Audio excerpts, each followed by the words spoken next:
हनुमान जी अत्यंत ही क्रोधित मुद्रा में तीव्र गति से देवलोक की तरफ जा रहे थे। इससे सभी देवता भयभीत होकर इधर उधर छुपने लगे। कोई भी क्रोधित हनुमान जी का सामना नहीं करना चाहता था। तभी हनुमान जी ने अपनी दिशा यमलोक की तरफ मोड़ दी और यमलोक के द्वार पर पहुंचकर यमराज को पुकारने लगे। क्रोधित हनुमान जी की गर्जना सुनकर यमराज अपने शक्तिशाली यमदंड के साथ बाहर आए और जिस यमदंड से संसार में कोई भी बच नहीं पाया, उस यमदंड से यमराज ने हनुमान जी पर प्रहार कर दिया। दरअसल गंधमादन पर्वत की कंदराओं के बीच माता अंजना के कमरे में एक भयानक सन्नाटा पसरा हुआ था। बालक हनुमान अपनी मां के पास बैठे थे, पर आज उनकी मां की सांसें अत्यंत धीमी थी और शरीर ठंडा पड़ रहा था। हनुमान जी की कांपती हुई आवाज गूंजी, मां आंखें खोलो मां। माता अंजना ने बड़ी कठिनाई से अपनी आंखें खोली और अपने पुत्र के गालों को छुआ। उनका स्वर एक धीमे स्पंदन जैसा था, वत्स मेरा समय आ गया है, अब मुझे जाना होगा।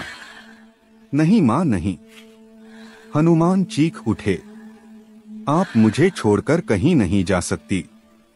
परंतु विधि का विधान अटल था। अगले ही क्षण माता अंजना का शरीर निश्चल हो गया, उनकी सांसें थम गई। यह देखते ही बालक हनुमान की आंखों में प्रलय की ज्वाला धक उठी। उनका शरीर अग्निपुंज की भांति तपने लगा। उनके भीतर का रुद्र जाग उठा और उस एक चीख से संपूर्ण ब्रह्मांड कांप गया।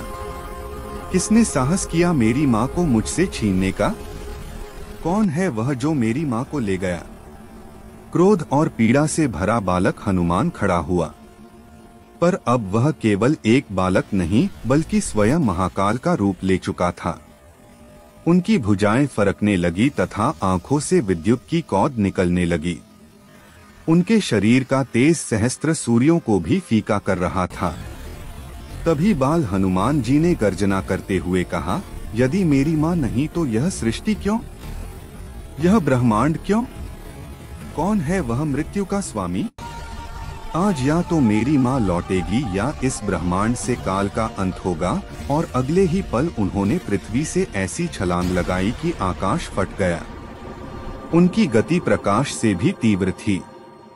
उन्होंने बादलों को चीर दिया और देवलोक की ओर बढ़ने लगे। देवता उनके प्रलयंकारी रूप को देखकर भयभीत होकर इधर उधर छिपने लगे। इंद्र का सिंहासन डोल गया, वायुदेव सहम गए। किसी में इतना साहस नहीं था कि वे उस क्रोधित अग्निपुंज का मार्ग रोक सकें। पर हनुमान जी का लक्ष्य देवलोक नहीं था। उन्होंने अपनी दिशा बदली और अंधकार से घिरे यमलोक की ओर मुड़ गए। यमलोक के द्वार पर पहुंचकर उन्होंने ऐसी गर्जना की कि यमपुरी की नींद हिल गई। कहाँ है मृत्यु का राजा? कहाँ है यमराज? आज अंजना का पुत्र उनसे न्याय मांगने आया है। उनकी ललकार सुनकर स्वयं यमराज, जिनके हाथ में वह अमोघ यमदंड था जिससे आज तक कोई प्राणी नहीं बच सका, अपने भवन से बाहर आए। उनकी आंखें अंगारों की तरह जल रही थी। उन्होंने गंभीर स्वर में कहा, हे बालक, तुम काल के नियम को चुनौती दे रहे हो। मृत्यु ब्रह्मा का विधान है, उसे कोई नहीं बदल सकता। यह सुनते ही हनुमान जी का क्रोध अपनी चरम सीमा पर पहुंच गया। उन्होंने अपनी गदा उठाई और यमराज पर आक्रमण कर दिया। यमराज ने अपना यमदंड उठाया और हनुमान पर प्रचंड प्रहार किया। ब्रह्मांड ने अपनी सांसें रोक ली। जिस यमदंड के स्पर्श मात्र से प्राण शरीर छोड़ देते थे, वह जब हनुमान जी के वज्र समान शरीर से टकराया तो निष्प्रभ हो गया। हनुमान जी पर उसका कोई प्रभाव नहीं हुआ, क्योंकि कुछ समय पहले ही सूर्य को फल समझकर खाने के उपरांत उन्हें यमराज ने ही यमदंड से